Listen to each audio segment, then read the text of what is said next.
Research that resonates. Schweitzer has not been wrong on any of his years and years of reporting on the Bidens. Investigations that matter. If your last name wasn't Biden, do you think you would have been asked to be on the board of Burisma? I don't know. Probably not. But that's, I don't think that there's a lot of things that would have happened in my life that if my last name wasn't Biden. The only entities, the only people that would report on this, and Peter Schweitzer, who deserves a Medal of Freedom, in my view. This is The Drill Down with Peter Schweitzer. Hi, this is Peter Schweitzer, and welcome to The Drill Down, where we relentlessly expose cronyism, corruption, and the abuse of power in Washington, D.C. By my side, of course, is the co-host 𝐃𝐫𝐢𝐥𝐿. Eric, how are you? I am by your side, but things are not the same as they once were, Peter Schweitzer. They are different. It's a new year. We're in a new studio, so if you're watching online, thank you, and it's a new look. And you seem much more approachable these days. Gone is the blazer. But I like that we're getting a more authentic look at you because you are wearing Orvis, and that is like who Peter Schweitzer is deep down in his soul. Yeah, I just don't have a branding agreement with Orvis, which I wish I did have. I was saying earlier, by the way, I like the new location. Before, it was a tighter space. And I don't like being in tight spaces with you. I don't know what it is. I'm not accusing you of anything. I'm not saying you're a threat to anything, but it was just kind of odd. So it's good to have the elbow room. You may not think I'm a threat, yet somehow I feel attacked. And let me just say that what actually Peter Schweitzer likes about this new studio, just to give people a bit of a peek behind the curtain here at GAI, our old studio was actually in the other building. So Peter Schweitzer had to go through the agony of walking 30 yards across a breezeway to get to our old studio, and so now he can just go downstairs, and so we can add this podcast to the list of things Peter Schweitzer, including haircuts, has to move very little for. It is. Happy New Year. Happy New Year. It's a great setup, and we're going to talk today about three incidents, attacks, you could call it, that have occurred. Two that actually occurred recently. One that it is the anniversary of, which is the January 6th situation at the Capitol. But we're going to talk about the terrorist attack in New Orleans. We're going to talk about this sort of strange attack that took place in Las Vegas, which is still being discussed. And in addition to our insights, we're going to be joined by a friend of mine, Kenneth Strange, who is a former FBI agent, former member of the Joint Terrorism Task Force, knows a little bit about this subject. He's also written a number of books, a great one, which is sort of his story, A Cop's Son, One G-Man's Fight Against Jihad, Global Fraud, and the cartels. So that covers all of it. So Ken, thanks so much for joining us. It's good to have you here with us. Peter, Eric, thanks for having me. It's a pleasure. So I want to start the conversation, guys, by recalling something from my childhood. I had an elementary teacher I had a crush on. She was from Hawaii, but that's not the reason I'm bringing her up. She played a game with us in the class. She would put 4 or 5 things in front of us, and she would say, one of these things is not like the others. Now, if you look at the media coverage, they're kind of treating New Orleans, Las Vegas, and January 6th as similar instances, which to me doesn't seem to be accurate, right? I've always said with January 6th, people that hit cops, people that trespassed, people that did vandalism, throw the book at them, charge them. I've never been convinced it was this organized attack. It seems to me in New Orleans, you are dealing with somebody that was inspired by ISIS. We don't know if they're connected. And then you have in Las Vegas all these sorts of contrary things that are coming out. Ken, let's start with you. Does one of these things not seem like the others? Do they all seem very different? What's your assessment as a former FBI agent in where these investigations are now and how they're being categorized? Right. So I think they're all quite different. I mean, the one in New Orleans appears to be the work of a lone wolf, a person that has been radicalized and inspired by ISIS. Of course, J6, as you said, I would agree with what you said, a kind of a chaotic series of events, some people trespassing, some people perhaps assaulting other people, but not what the left makes it out to be. And what happened in Las Vegas is a very interesting thing. I think it's actually a call for help. It's kind of a mental illness problem, and maybe our veterans can benefit from changes that would go forward due to that incident. Yeah, I think that's good insight, specifically with the Las Vegas thing. There's more and more coming out now that, obviously this guy, the decorated Army Special Forces member, sent this email to somebody that's a good friend of yours, Sean Ryan, among other people. Yeah. And, or at least Sean Ryan, discussed the email that he sent. And, as one news outlet put it, it says it outlined a constellation of grievances and dire warnings related to his military service. And that does seem to be a personal tragedy. The New Orleans thing, though, to me, is different. And it's interesting to consider the New Orleans thing in the context of January 6th in this way. To me, the biggest noteworthy comment that was made after New Orleans was by Senator John Kennedy. And he's up there and he's giving his press conference in New Orleans. And among the things he says, I hope that they find the person that's responsible for this and then they tell the American people the truth. And if you think about that comment, like, why would we not think that we would be told the truth? And you consider it's been 4 years since January 6th and all the commentary that has happened after January 6th. It's the biggest attack on American democracy since the Civil War, according to Joe Biden, or since 9/11. A lot of people compared it. They turned it into a primetime television series, essentially, with these hearings. Why should we be concerned that we won't be told the truth about the totality of what happened in New Orleans, Ken? Well, again, what you said, you're referring to January 6th, and so many things have begun to come out of that. So, do I think the Bureau is covering up? Do you think our government is covering up? Yes, I do. I mean, I have a number of questions. One of them is this this fellow that's a pipe bomber. That appears, at the side of a building, and all of a sudden he's gone, but nobody's interested in finding out what his role was during January 6th. And then, when you look at, for example, this fellow, Ray Epps, he's out there and he's, basically causing entrapment, getting people to trespass and break the law. And he himself is trespassing, yet nothing happens to him. He appears before this tribunal, and they chastise him and say, "Don't do it again." And then, but people like him end up in prison for 1-2 years. So I just, they're just not transparent. That's the bottom line. Yeah, they're not transparent. And this is one of the things we're concerned with, of course, at GAI, which is like, government cover-up, government cronyism, that sort of thing. And what I think is really disheartening to a lot of people is, look, we understand that the government has secrets.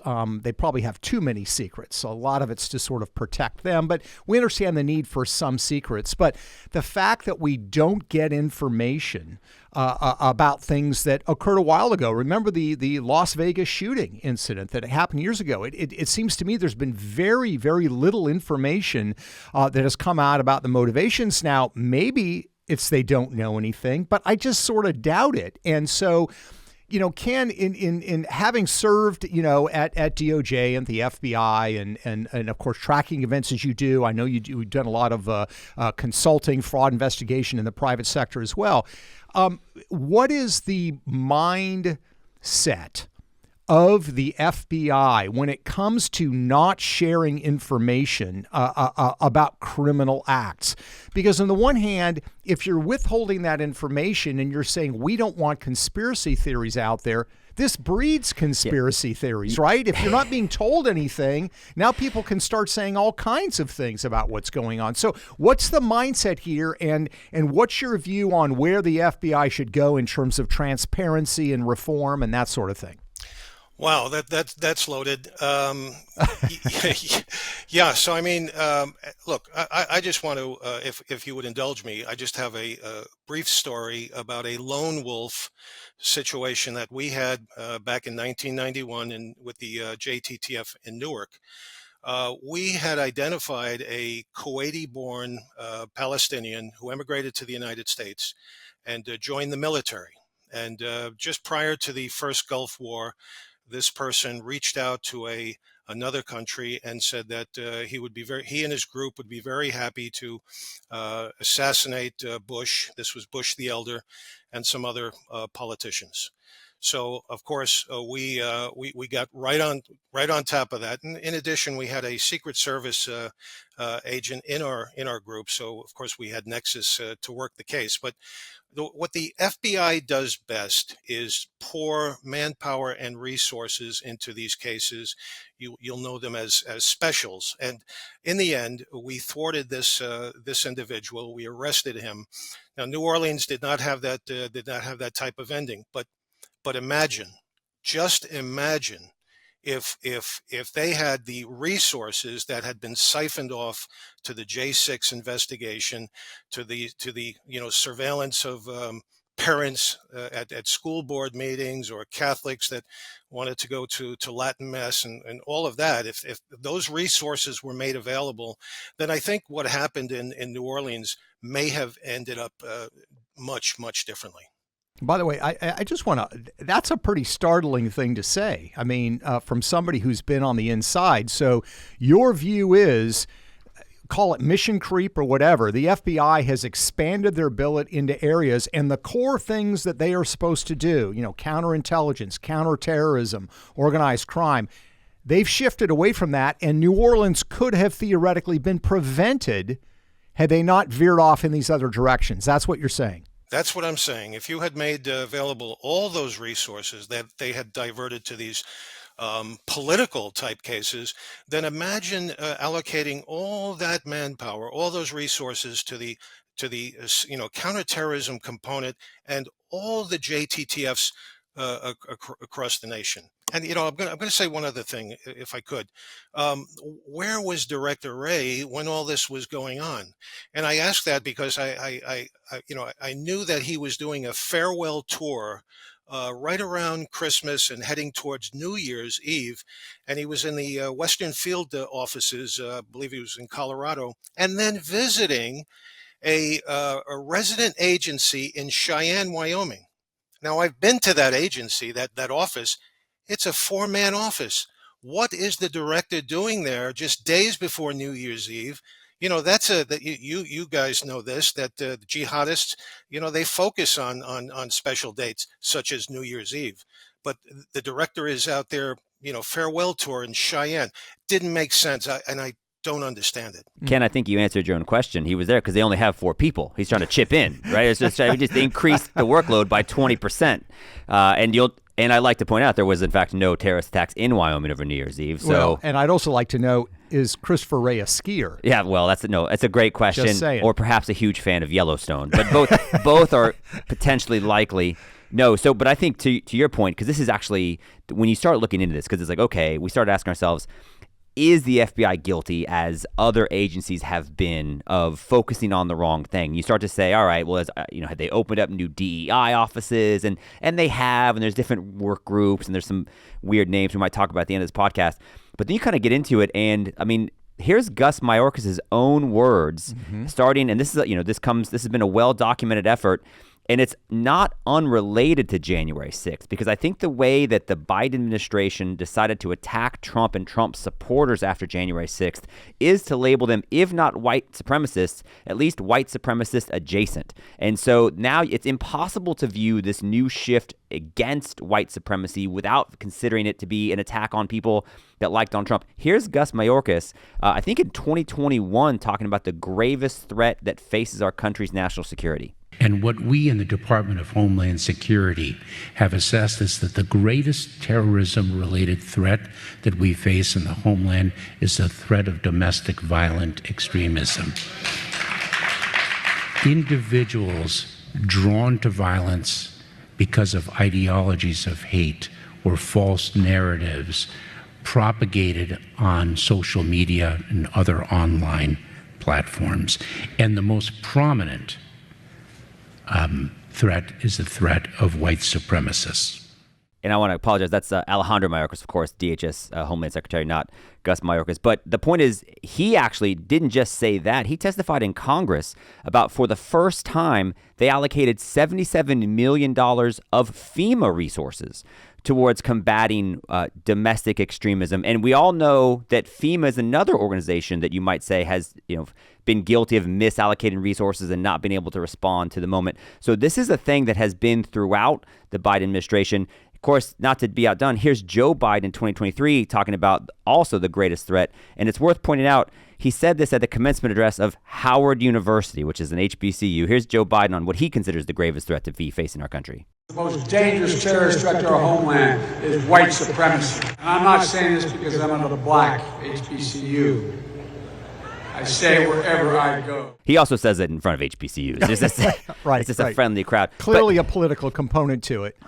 Ken, talk about this in terms of threat assessment, because I think Eric is exactly right. I mean, threat assessment should be driven by the actual evidence of the threat you're facing. And it seems like a lot of the stuff about white supremacy, look, it does happen in the United States. I'm not saying that.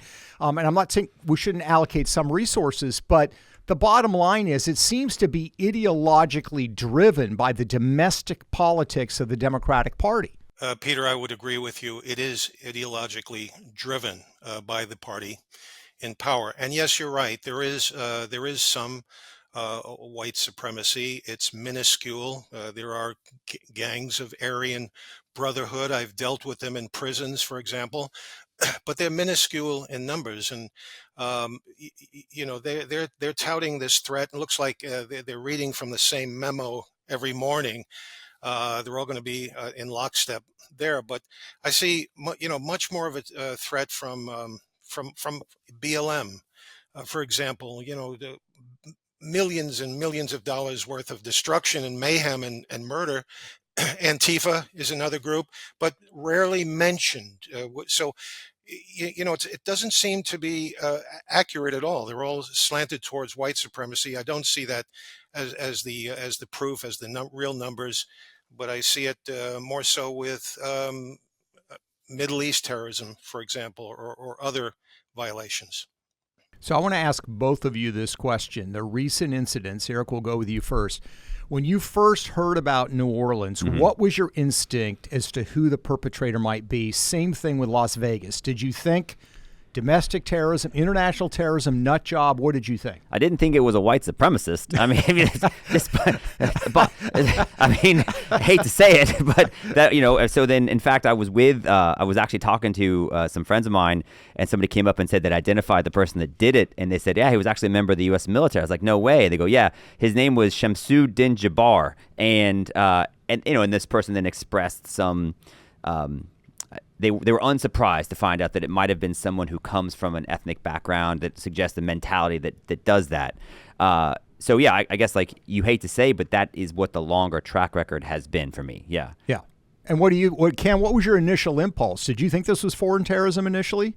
I really labeled it as a lone wolf. I thought it was a lone wolf. I thought the fella had been radicalized, and I suspected, ISIS, Al-Qaeda type propaganda, social media outlets that this person had been listening to. And when you look and you dug into his life and you realize that his life was spinning out of control, he was vulnerable to this propaganda. So that's what I guessed in the beginning, and I thought, this guy has probably scoped out.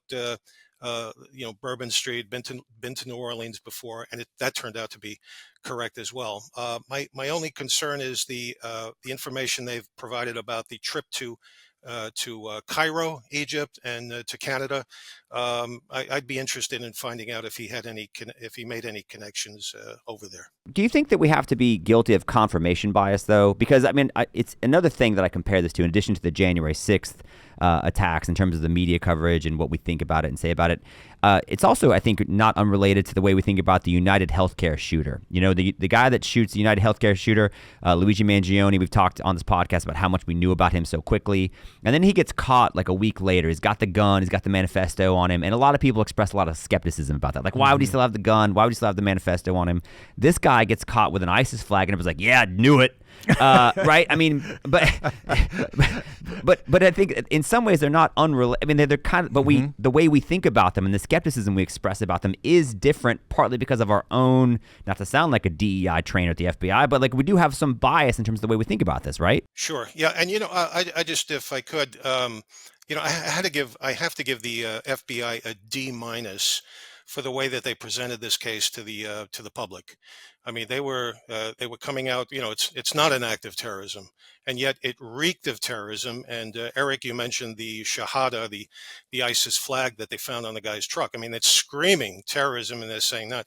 So they then had to reverse themselves. And I mean, the ASAC, the lady there, I think she was overwhelmed by the situation. She should never have been there, and I think she probably is a DEI hire.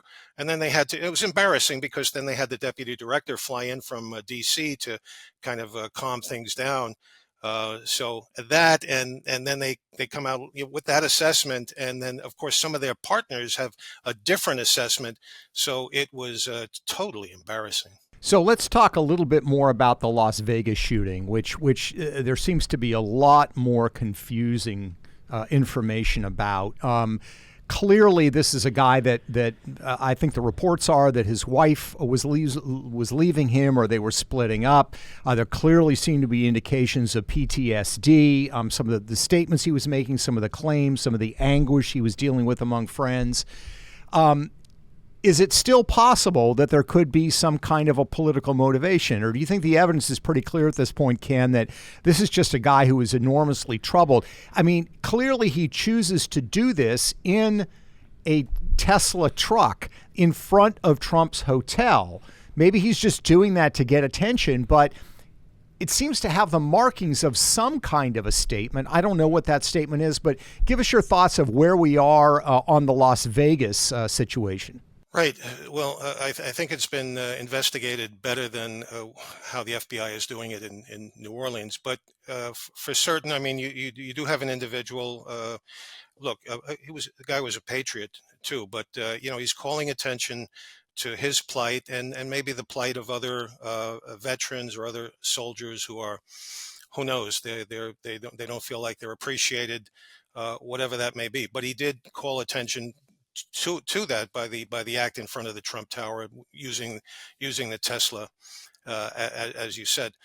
I would be interested in the nexus that this fellow might have in Germany, where he was stationed, and also this connection to Fort Bragg, which I'm hoping that the FBI and the sheriff's office out there, they're enlisting the support of the Criminal Investigation Division in Fort Bragg, just to kind of just to check out that angle to see if there was anything else going on. So I don't know that this is why, but it would be interesting if you are correct that this Vegas shooting has been investigated. Vegas bombing. The Vegas bombing, yes. Yeah. That's your fault. You said shooting was going to occur. That's right. I was like, dang it. The Vegas bombing has been investigated more thoroughly for this reason. It's because here's a white guy who some people, like I've already seen the Daily Beast article that says he was a Trump supporter. Right. And that was amplified in some left-wing kind of social media accounts. And this is the other piece of it, to Ken's original point, that the FBI has kind of shifted and gone astray because we now see white supremacy under the Biden administration as the most prominent threat. This is according to a whistleblower. Jim Jordan wrote Chris Wray a letter back in 2022. And it says that they've received accusations that FBI agents are bolstering the number of cases of domestic violence extremism to satisfy their bosses. And they've been incentivized, this is according to whistleblowers, to reclassify cases as domestic violence extremism, which includes white supremacy, even though, according to the whistleblower in this letter, quote, there is minimal circumstantial evidence to support reclassification. Here's the point. It says, according to whistleblowers, the FBI uses the metrics, these kind of inflated numbers, to dispense awards and promotions. Every whistleblower has called the environment of, quote, pressure within the FBI. So it would be weird, but maybe not that surprising, if this white person who's been considered a Trump supporter is more thoroughly investigated by a Biden Department of Justice than an instance which might appear to be on its face Islamic extremism. That's what you're saying. Yeah, I mean, if that is the case, and I've also heard these things from, and I still maintain contacts within the bureau, then that is, I mean, straight out lying, and you're just padding these statistics basically to prove your own point and to make a political point out of all this. I mean, I would hope that's not happening, but I have heard that it could have happened. It may have happened. We've been talking with Ken Strange, former FBI agent, former member of the Joint Terrorism Task Force, author of a terrific book, A Cop's Son. I have it. I have read it. We're putting it up on the screen right now, and I encourage you to pick it up. But before we go, Ken, I wanted to get your sense of where does the FBI go now? There have been calls from some people to say, we've got to tear the whole thing down and build it back up. You have other people saying that we need serious reform. You know, the analogy I would use is it's a delicate act, right? If you are gardening and you're trying to pull up weeds, you have to be careful you're not pulling up the roots, the good roots of the plants you want there to stay. And the FBI does some things very, very well. So how do you make the necessary reforms and changes in the FBI while getting rid of the weeds? And do you have any thoughts, or do you want to express any thoughts on, possible future leadership? Somebody like Kash Patel, who's kind of an outsider, sharp elbows. Is that what the Bureau needs, or do they need somebody different going forward? Well, I'm intrigued by Kash Patel, and I mean, he does have experience, and he was a prosecutor for terrorism cases. I think he'll do a great job. Yes, there's always that danger if you go in there and just wreck the place. But what I would do is I would certainly listen to, get out there right away, meet the brick agents, the men and women that are out there doing it every day, that are making the cases, and just tell them, look, I'm with you. You do your job. And if there's an awful truth out there, I want to know about it. And I think that Kash will have great success doing that. Of course, you get rid of those people who, choose to work with, a different mindset. But the other thing is, remember that the cases that we put together and are prosecuted are by the DOJ. So I think Pam Bondi is also going to play a critical role in making sure that the Bureau does its job and DOJ does its. I think that's an excellent point. Of course, Pam Bondi, the former Attorney General of Florida, former Tallahassee resident, where we're talking to you from. My last question, Ken, is what do you think the lasting legacy will be of January 6th? Now that Trump has won election again, it seems to me to be the biggest indication that for the last 4 years, the American people have been lied to so consistently. Everything from, stuff about COVID to stuff about Biden's cognitive well-being, and then the things about like what January 6th actually represented. Just for fun, I went back and looked at the president's remarks last year on the anniversary of January 6th. This is actually a campaign event for Joe Biden, and which tells you, to me, everything you need to know about the way we looked at January 6th. Like, you wouldn't have a campaign event at Pearl Harbor, or at the Twin Towers, yet here we are. And so at the official White House transcript of his remarks on January 6th, 2024 begin with, says, the president, thank you for the applause. And then the next line says, audience member, 4 more years, applause. And then the president's like, no, thank you, seriously, no, thank you very much. So do you think that we can get to a place where we see it as something that was presented as this grave threat to democracy in a very callous and cynical way that was actually just political all along? Yeah, I think in the end, the legacy will be when they do the investigations, if they're, even-handed and objective investigations, and I have no doubt they will be. I think they'll peel back the onion, and they're going to discover a fraud, a total fraud. I'm sorry to say that. They're going to peel back the onion, and people in Washington are going to tear up and cry, right? Because that's what happens when you peel back the onion. You were on such a high after your gardening analogy, and then you went there, which I know it's still agrarian, but you know what happened. Well, Ken, we appreciate you very much for joining us. We appreciate your service to our country. I would highly commend people to pick up a copy of his book. It's a great story. We're going to put up on the screen here as well a picture of his father, because his father, who was a cop, really an inspiration for Ken's career in law enforcement. We appreciate you for that, and we appreciate you, the audience, as always, for tuning in, subscribing to, and listening to this podcast. You can find out more about the research we do at thedrilldown.com, and of course, you can get this podcast wherever great podcasts can be located. So thank you again for listening. Until next time.